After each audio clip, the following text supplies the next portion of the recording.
Question number 3, Ron Mark.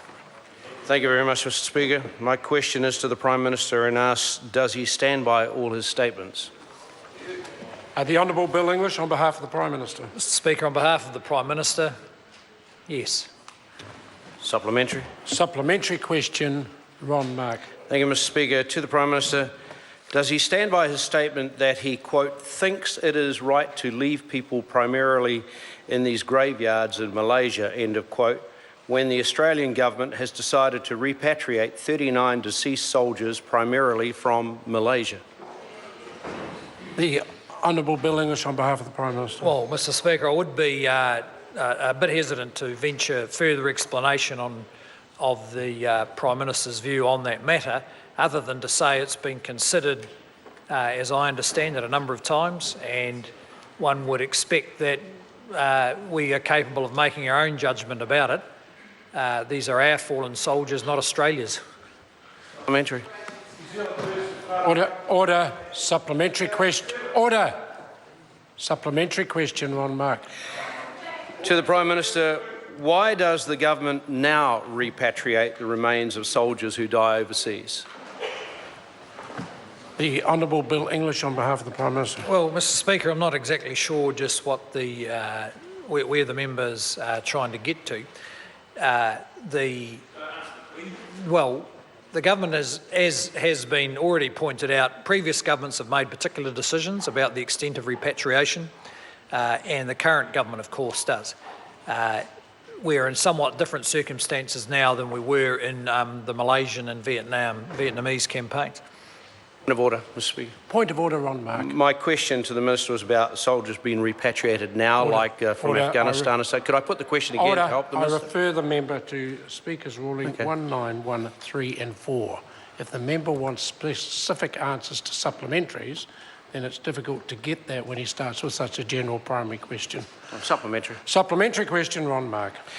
To the Prime Minister, why can the government not bring back the bodies of those soldiers not buried in Commonwealth war graves whose families have requested that?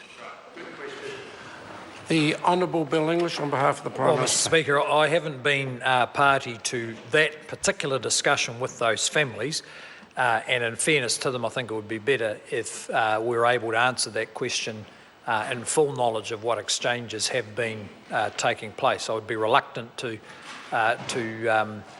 make assertions without the knowledge of those exchanges. Supplementary question, Ron Mark.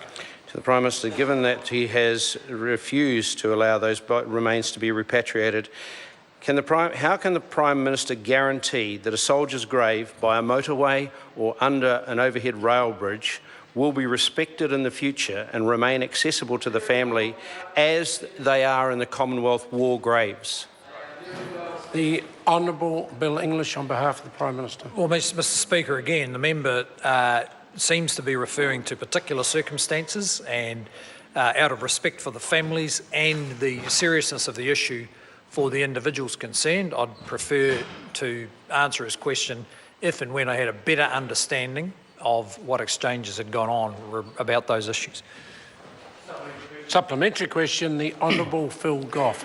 Why should the wishes of the families who have lost their loved ones who are now buried in Malaysia not be regarded as a paramount consideration when, firstly, the RSA supports their case for repatriation if they wish? Secondly, the Australians are in the process next year of repatriating those bodies, and these bodies are not in a Commonwealth war graves cemetery and not in a place that is easily accessible. The Honourable Bill English on behalf of the Prime Minister. Mr. Speaker, of course, their families' wishes would be of concern, and I imagine that when the Minister was Minister of Defence and turned down these ideas in 2007, he took them. I presume he.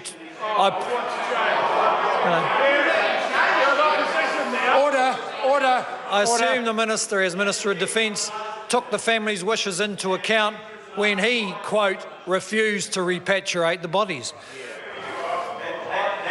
Order.